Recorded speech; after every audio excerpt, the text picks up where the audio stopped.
government has rolled out the unified pension scheme for the central government employees. Now, this scheme will be effective from 1st of April 2025 to all the current subscribers of the new pension scheme, including the retirees. Now, what are the features of this scheme? Is it better than the NPS or the OPS? And are there any tax implications? There are, of course, so many questions on everyone's mind. And we are going to find the answers to all of these with senior journalist Gaurav Choudhury. Welcome to the Garage Studio, sir. Delighted to be here. Thank you so much. Now, what is UPS and how is it different than NPS? Well, so UPS is a new scheme, as you just mentioned in the opening remarks. It has come about at a time when the new pension scheme, which came into force from 2004, was threatening to snowball into a major political controversy. We saw that a couple of years ago actually becoming a political issue during some of the state elections, particularly Himachal and also in Uttarakhand, where there was a demand for a return to the old pension scheme. The new pension scheme was brought in with the ostensible reason that the burden of making the pension payments should not fall on successive governments, so that the central and the state governments do not fall into some kind of a debt hole, so that they are not required to borrow just to pay pension for retiring government employees. And that was the reason it was being brought about in 2004. However, there was growing resistance from government employees, particularly to those who have retired since the new pension scheme has come into force, and those also who would probably be due to retire in about, say, 10 to 15 years from now, saying that the NPS actually robs them of a very stable pension system, and that is why required that the government actually go back to the old pension system. We saw that in the case of Punjab, where it became a big political issue, and the Punjab state government actually gave the option of moving back to OPS, being one of the first states. In 2023, the current, the finance secretary, who is now the OSD and due to take over as the next cabinet secretary, T.V. Somanathan, a committee was formed under him to look into the merits, demerits, and the way ahead of the new pension scheme, the old pension scheme, and also suggest what should be done, keeping in mind that the questions and the requirements and the goals of fiscal rectitude, as also coming out with a more balanced, stable pension system that was acceptable to all. The UPS is a result of that, and that is the reason we saw Mr. Somnathan actually present in the press conference when this was being unveiled after the cabinet meeting. The difference between the UPS and NPS is that in the UPS there is a guaranteed option. In the NPS there was no guaranteed option. So in the UPS, to that extent, it is similar to the old pension scheme, where if I am a government employee and I am retiring, so I'll be eligible to pension, which will be equivalent to the average of the last 12 months of my working time as an employee, as a government employee, the basic plus dearness allowance. Dearness allowance, as we know, is essentially means indexing payments and salaries to inflation. So basic plus dearness allowance, 50% of that of my last drawn salary, the average of that is the minimum pension that the guaranteed pension that I can expect, and that is under the UPS. Which is equivalent to what the OPS did prior to 2004. The difference between the NPS and the UPS is, in the NPS there was no guaranteed option. So the money was being it was a defined contribution scheme, as it is described.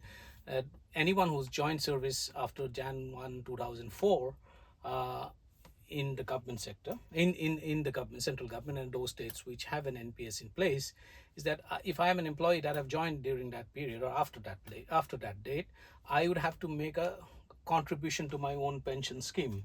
So if I made a certain contribution and the government made an at least equal matching contribution, to the extent of 14%.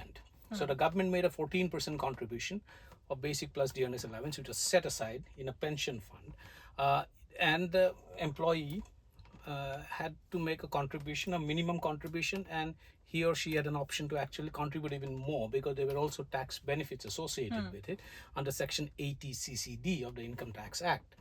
What happened after effectively, and what happened to that money? So the money that was collected from the contribution of the government and the employees was then invested in securities, equities, which is, as all we all know, that it is subject to volatility. So if the price of the shares that those are invested in, or the funds that those were invested in, fell, then the value of the pension amount would fall. However, since pension is a long-term thing, so over a 20, 25, 30-year period, it was reasonable to assume that you would get a reasonable rate of return, which would be anywhere between 10 to 15% on an annualized basis. And the argument at that point in time was that actually pensioners would gain more because the money would be invested in securities, that is the stock market and other approved securities, which historically had given better returns and also would give better returns because the Indian economy is on an upswing and will continue to remain so over the next couple of decades at least. But would you say, in terms of tax implications and in terms of the returns they offer, UPS is better than NPS? So that there still needs to be clarity on that. In the case of, the difference between the UPS and the OPS first is that the UPS still is a defined contribution scheme. That is, in the OPS the employee did not make any contribution. It was entirely funded by the government.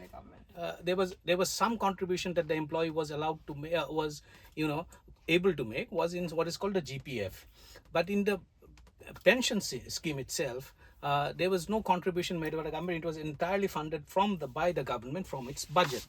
In the UPS, it is similar to the NPS to the extent that the government is going to make a contribution. The employee herself or himself is also contributing to her own pension, but the government's contribution goes up from 14% to 18.5%. Compared to 14% in NPS, in UPS the government is going to make a contribution of 18.5%. So if my basic and dearness allowance is equivalent to say 100 rupees, the government will set aside 18.5% of that amount in my pension fund, and I will also set aside a certain amount. So, and that money will then be invested in securities, etc. But the difference is that in this case, there is a guarantee that I'm getting 50% of my last drawn salary. Now, where will that money come from? How is the government guaranteeing that? The government is guaranteeing that of the 18.5% that the government is going to set aside, 8.5% of that is 8.5 rupees of my basic plus DA, if it is equivalent to 100 rupees, will be set aside in what is called a guarantee reserve fund. Okay. Right. So that is going to take care of my at least 50% basic of the guaranteed pension thing. On the tax, there is more clarity that is required. In the NPS, when I retire, 60% of the accumulated pension was given to me as a lump sum. Yes. Right. And that was entirely tax free. There was no tax on it. The remaining 40% was in an annuity fund, and I used to get money that was that was taxed on the prevailing income tax rate, which is called a slab rate. On the UPS, I would assume, or I would think that the similar structure would follow. And we still need to know what is the lump sum amount. So the lump sum amount will change for everyone, right? Because it will depend on the basic and dearness, and 50% of it. The thing that the government has also said is that it has given the option of people to actually choose between the NPS and the UPS. Okay. Now, if I'm an existing employee, I have the option of choosing whether I'll go with the UPS or the NPS. Or if I'm a retiree after 2004, I'll get the option of choosing between NPS and UPS. Right? Suppose I've retired in 2000. I've joined in 2004 and I've retired in say 2020. Now for this 16 years of service, I am eligible to a certain pension. Otherwise, I would be only NPS because a post 2004 employee. Now I have the option of choosing between UPS and NPS. And what about the arrears? The government has said they're going to pay the arrears too. Now, why has the government given that option? The government has given that option because it feels that if anyone has it should not be binding. But once you have exercised that option, that remains binding. That you cannot keep on shifting midway between UPS and NPS. If you're chosen for UPS, you stick to UPS. If you're chosen for NPS, you stick to UPS, NPS. But on taxes, the lump sum, it's still not clear how the lump sum amount, what's the tax treatment of the lump sum amount going to be. I would assume it would be similar to what the NPS is, that the lump sum amount will remain tax free, and the remaining whatever amount is there, anything, if there's an annuity element to it, I think it's going to be taxed at the slab rate. So in UPS, there is a guaranteed component, and the percentage has also increased from 14 to 18. 18.5. So isn't this going to be more expensive for the government, or there is going to be certain financial burden? No. So it's a good question. There is going to be a financial burden, but compared to the OPS, the financial burden will be relatively lower. The reason being, in the OPS, the old pensions scheme that existed before 2004, that was in place before retirees before or employees who joined the service before 2004, was that the entire burden was borne by the government. That is, the employees did not contribute. In this case, it's a defined contribution scheme, so the employees are also contributing, and the entire burden doesn't fall on the government. The extra burden that will fall on the government is the extra 4.5 percentage points of the government's contribution that has gone up from 14% to 18.5%. Compared to NPS. In NPS, it was 14% by the government. In the UPS, it's 18.5%, out of which 8.5% will be set aside for a guarantee reserve fund, which will take care of the 50% guaranteed component of that 50% of the last drawn basic salary. The problem, however, and the government has given out the figures on about 6,000 crore and about for as the fiscal burden, and also an additional 800 crores for arrears, for paying the arrears. But the problem, however, could be for the states, because states do not have as much recourse to resources and revenues as the central government has, and central government can also borrow its way out of a crisis more. It has more options as compared to states, because they're bound by a certain set of borrowing conditions which they have to adhere to, which is why the government has given the option of state governments to try and roll out a similar scheme or opt for either the UPS or the NPS. Most states, I believe, would go for the UPS. One, because most employees would want to be subscriber to the UPS than the NPS. They'll opt for the UPS. The reason is the guaranteed component is too big an attraction to ignore. Yes. Right. So if you're guaranteed of a basic salary, 50% of a last round basic salary as pension, anyone, I mean, that's logically anyone would try and go for that. Although if you try and do a dispassionate objective analysis over a 30-year period, probably your returns from investment in equities will fetch you higher returns. But I don't think most employees are going to go for that, because so far as pension is concerned, people would like to be people, I would think, would be more risk averse than risk takers. So that is why most state governments would, again, because of pressure from employees, would like to give them the option of either opting for the UPS and NPS, and most employees, I would reckon, would go for UPS. So that is going to raise the fiscal burden for the state governments too. All right. So this is my last question. You mentioned in the very beginning about this persistent demand that was coming since so long from many states to go back to OPS. And just in September 2023, RBI in its bulletin mentioned this one line that going back to OPS will bring about an unsustainable financial stress. Right. So now when we talk in terms of the growth of the economy and the GDP and all of these things, where does this factor come in? What is this financial stress, and how does it affect the economy? Right. So it's a good as question, whole? and it will be interesting to see what RBI says in its next report on UPS. On OPS, the RBI has been absolutely unambiguous that it goes against the very tenet of fiscal discipline, and it was completely opposed to it on grounds of fiscal merit. The reason, however, it was very fundamental. In a return to the OPS would mean that the government will have to take the entire burden. In the case of UPS, the government is not taking the entire burden because it's a contribution. So UPS, in my view, is an NPS plus. Okay. It is not an OPS plus. It's an NPS plus. That's a nice way to look And at it. that is why there is a fundamental difference, because the employees are still contributing, the government is still contributing, but only thing is that the government's contribution has gone up a little more. The government was anyway contributing since 2004. In the OPA, the government was contributing the entire 100% of the pension that was payable to any employee. So that is why I think the RBI will make that distinction when it actually sits down to analyze the potential fiscal impact of UPS. The other thing that we need to keep in mind is to what extent the government expands. And when I say the government expansion, it means to what extent the government is going to go on a hiring, to what extent government hiring is going to rise. I reckon, and since pension is long term, it generally comes during the third decade of anyone's career, right? Anywhere between 25 to 30 years after you have spent, you actually become eligible for pension because you superannuate around 60 years, at 60 years. By the time you would have spent about 25 years, or 25, anywhere between 25 to 35 years. Now, I reckon that the number of employees that the government is going to hire incrementally is going to fall.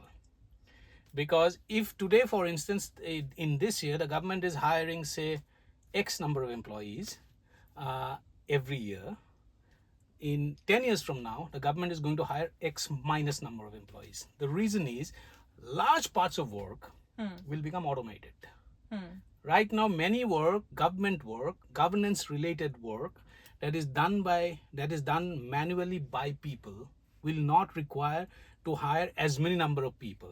So the size of the government, so far as the number of employees is concerned, both in the state and the state governments as well as the central government, is going to shrink over a 30-year period.